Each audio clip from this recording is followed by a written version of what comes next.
আজকের এই অগ্নিকাণ্ডটি হয়েছে সম্পূর্ণ পরিকল্পিত। আওয়ামী লীগের পরিকল্পনায় হয়েছে, শেখ হাসিনার পরিকল্পনায় হয়েছে, কোনো সন্দেহ নাই।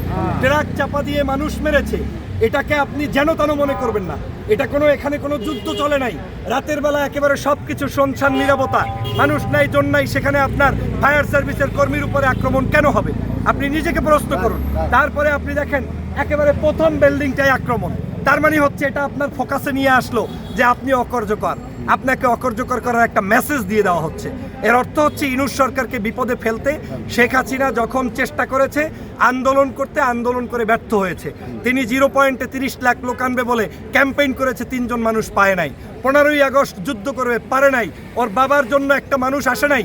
কেউ কোনো জায়গায় থুতু নিক্ষেপ করা ছাড়া কেউ তাদেরকে অ্যাপ্রিসিয়েট করে নাই, তাদেরকে কেউ পছন্দ করে না। সেই অবস্থায় তিনি মনে করেন যে এখন বাংলাদেশকে যদি অশান্তি সৃষ্টি করতে হয় একটাই পথ, সেটা হচ্ছে এইরকম আগুন দাও, গুম করো, খুন করো। সেই হিসাবেই আজকের মোদির পরামর্শে এই আওয়ামী লীগের শেখ হাসিনা এই অপকর্ম শুরু করেছে। গত 16 বছর যারাই অপকর্ম করেছে এর মূল নেতৃত্ব তারা দিয়েছে। পাশের রাষ্ট্র থেকে আপনি এবার দেখেন, আপনি 16ই ডিসেম্বর আমার দেশের বিজয় দিবস, ভারত কিভাবে লেখে যে বাংলাদেশের নামই নাই সেখানে, তাদের বিজয় কি করে দাবি করে? তার অর্থই হচ্ছে 1971 সালের স্বাধীনতার বিজয়কে এই ভারত মানতে পারে না। আর আওয়ামী লীগ তার কোনো প্রতিবাদও করে নাই। তার অর্থ হচ্ছে আওয়ামী লীগও বাংলাদেশ স্বাধীন থাকুক সেটা চায় না।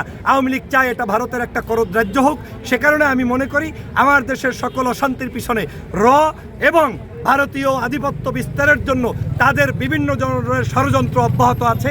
এটার জন্যই 5ই আগস্ট জুলাই বিপ্লব হয়েছে, শুধুমাত্র শেখ হাসিনাকে পরাস্ত করা কিংবা ক্ষমতা থেকে নামানোর জন্য নয়, বরং বিদেশি আগ্রাসন এবং আধিপত্যবাদের বিরুদ্ধেই দেশপ্রেমিক জনতা লড়াই করেছে। তদন্ত কমিটি গঠন হয়েছে, তবে কোনো তদন্ত কমিটির উপরে আমার কোনো আস্থা কোনোদিন ছিল না, এখনো নাই। বাংলাদেশে কোনো তদন্ত কমিটি ভালো কিছু করতে পেরেছে এর কোনো নজির নাই। আমি মনে করি এখানে তদন্ত দিয়ে লাভ হবে না।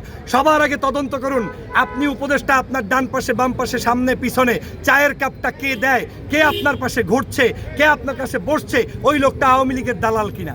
যদি ওইটা তদন্ত করে ওইটাকে যদি বের করে সিনা সাক করতে পারেন, একেবারে বহিষ্কার করতে পারেন, দেশ ভালোভাবে চলবে।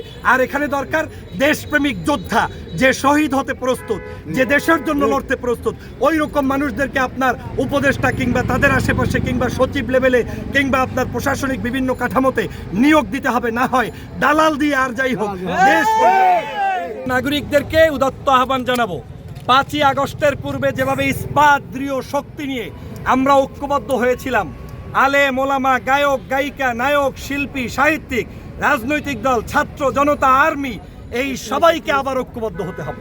দেশে যদি অনৈক্য সৃষ্টি করেন, পাওয়ার পলিটিক্সের জন্য লাফালাফি করেন, প্রত্যেকে যার দৌড়াদৌড়ি করেন, দেশও থাকবে না, স্বার্থও হাসিল হবে না। যদি স্বার্থ এবং দেশ রক্ষা করতে চান তাহলে জাতীয় ঐক্যমতের বিকল্প কিচ্ছু নাই। আমাদেরকে ঐক্যমত সৃষ্টি করতে হবে, সবাইকে নিয়ে দেশ গঠনে এগিয়ে যেতে হবে এবং এই দেশের আওয়ামী বিরোধী শক্তি যারা, তাদেরকে বন্ধু বানাতে হবে। এখানে কোনো বাস বিচার করা যাবে না, কে ডান কে বাম, কে ইসলাম কে বে ইসলাম, ওইগুলা দেখা যাবে না। শুধু দেখবেন আওয়ামী লীগ করে না, শেখ হাসিনার দালাল না, ওই লোকটাকেই ভালোবাসতে হবে, ঐক্যবদ্ধ হতে হবে।